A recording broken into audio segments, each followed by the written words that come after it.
Hoje é 10 de outubro de 2022 e se comemora o Dia Mundial da Saúde Mental. Vou ler um trecho de um texto, né?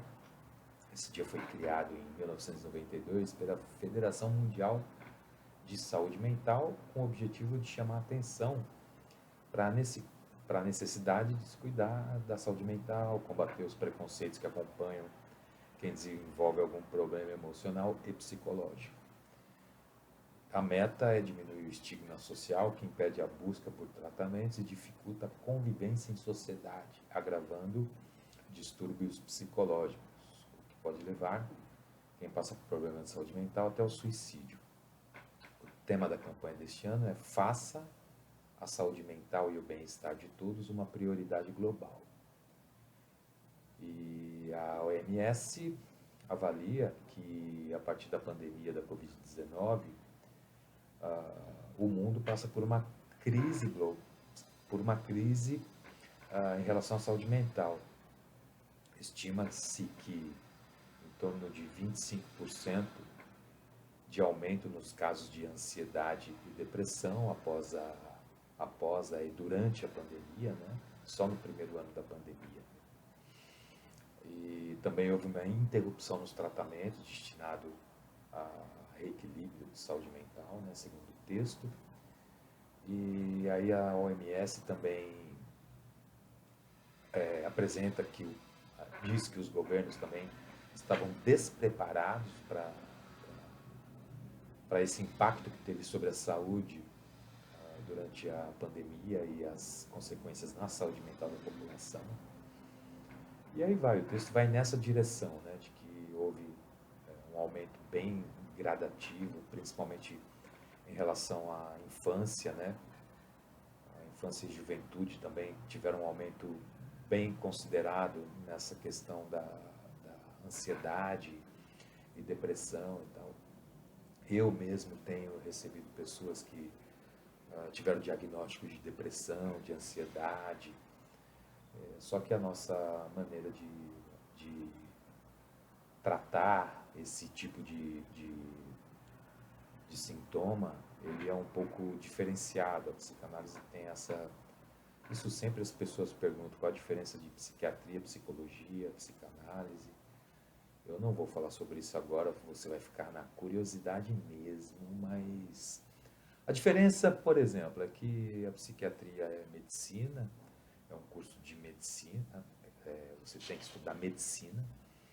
A psicologia é um curso de graduação, você estuda 5 anos, e a psicanálise é um curso por um instituto que tem aprovação do MEC, 2 anos, com pelo menos de 6 a maior parte do curso, ou seja, uns 80% talvez de Freud, da teoria freudiana, lacaniana, né?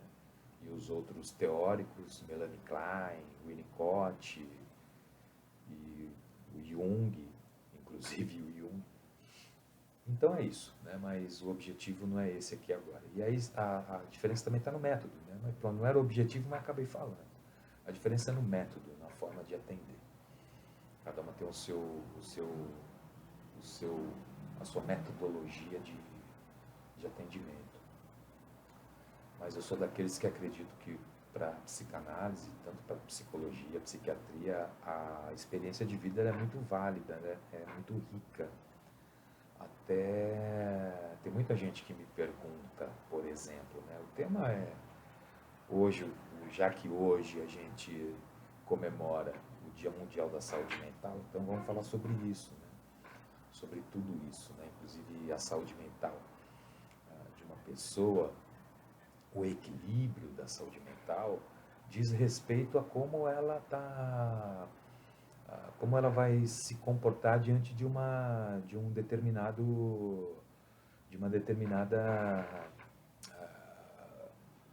ação, é ação e reação, né, de uma situação qualquer, seja ela positiva ou negativa, né, uma reação de impacto, seja ele positivo, seja ele negativo, não importa. Então isso faz com que você também se perceba no que diz respeito à sua saúde mental, como que ela está, se você age por impulso, se você age com um pouco de equilíbrio, né? Vamos aqui ser hipócritas a ponto de dizer que a gente tem que agir com equilíbrio, porque não dá para agir com equilíbrio em tudo, né?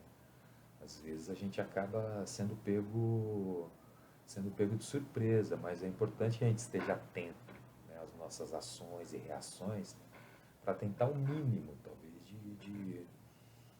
de segurança e equilíbrio, entre aspas, na hora de tomar uma decisão. É muito comum na clínica a gente ouvir as pessoas falar, eu sou 8 ou 80, não tem jeito, comigo é assim. São as pessoas que mais sofrem, porque vai no extremo, né?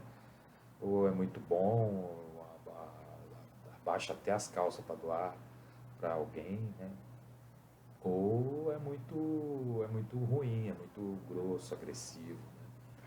Então, por que esses dois extremos, né? Qual a possibilidade de você começar a conviver melhor com esses dois extremos dentro de você e tentar buscar um equilíbrio onde você não sofra a partir de um extremismo, seja ele tanto para o 8 ou para o 80. Né? Então é interessante saber como lidar melhor com isso. Outra questão que a gente tem escutado bastante, isso me chamou bastante atenção a partir de um vídeo que eu vi do psicanalista Guilherme, falando sobre a zona de conforto. E hoje mesmo, que dia 10, eu atendi uma analisanda e ela falou sobre a zona de conforto. Falou, poxa, eu acho que eu saí da minha zona de conforto, que era o lugar onde eu estava e tal.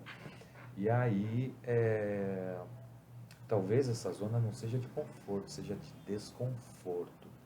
Porque na zona de conforto a gente se sente confortável, né? Ah, mas ali nada acontece. Então não é de conforto. Conforto você cria, você descansa, você recarrega a bateria, você viaja, você não faz nada, você fica lendo, você pensa em uma solução para uma determinada situação. Então, talvez, se a gente tiver a possibilidade de pensar isso de uma maneira que a zona de conforto ela é para ser confortável e não desconfortável, talvez a gente tome, isso ajude na tomada de decisão para, de repente, algo que está acontecendo na vida agora, já. Tem muitas pessoas que estão trabalhando num lugar que não queria mais. Ah, mas eu tô lá porque, cara, eu tenho meu salário mensal, eu tenho um padrão, eu tenho um estilo de vida, eu tenho despesas, eu tenho... Sim, eu entendo tudo isso, mas eu sou daqueles que acredita que todo mundo tem condição de fazer algo que possa se sentir bem, se sentir feliz, conseguir a sua subsistência. É porque por trás disso, né, por trás de ter um salário fixo, por trás dessa pseudo-segurança que um trabalho desse te traz, tem algo de familiar, né? Tem algo de alguém te dando um suporte. Se eu fizer tudo direitinho, eu ganho minha mesada no final do mês. O difícil é, às vezes, a gente assumir a nossa postura autônoma, de, de adulto, de maduro para a vida, de responsável e tal, e enfrentar esses desafios, né, que faz parte do jogo da vida, que é muito gostoso e é desafiador. Mas o objetivo era esse, vir aqui no dia 10 de outubro de 2022, falar sobre o Dia Mundial da Saúde Mental. E é isso, né? Uma outra questão que eu acho que é interessante falar é sobre o preço de uma terapia, uma análise, uma psicoterapia. No meu caso é análise, né? Eu fiz um videozinho desses rápidos aí de 15 segundos para o Instagram, falando sobre cura, psicanálise e cura. Não é o objetivo, até porque ninguém vai sair curado de uma análise, você sai transformado, desde que você participe do processo de transformação, desde que você entre nesse trabalho, né? E aí a pessoa pergunta do preço, né? Então essa é uma discussão tem muitas teorias sobre isso, né? Mas eu sou daqueles que facilito para a pessoa fazer análise desde que ela queira, né?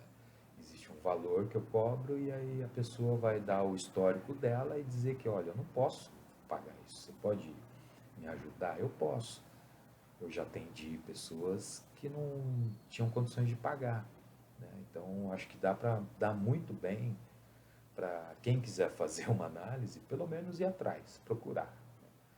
Eu lembro que quando eu era um profissional da área de resíduos sólidos, né, de lixo, de coleta seletiva e tal, eu ia dar uma aula ou uma palestra aí, as pessoas perguntavam, mas se eu separar em casa, onde que eu levo? Porque a prefeitura não pega, tal. Cara, falava, tem vários carroceiros na rua que você mora, passando lá quase todo dia. Deve ter uma cooperativa lá perto, deve ter um ecoponto, deve ter algum mercado que coleta, né? As pessoas têm um pouco de um sintoma maligno que é esperar que alguém faça por elas. Se alguém fizer por você, você vai ter que aceitar o que foi feito, né? Então, acho que a saúde mental começa por aí, nessa autonomia de escolha, da sua escolha, do teu desejo, da tua vontade, né? Eu acho que passa por aí. Certo? Um beijo, um abraço, muito obrigado aí por ouvir o programa. Se achar que deve, compartilhe com os colegas. Estamos falando sobre a saúde mental das pessoas. Muito obrigado e até a próxima. Valeu!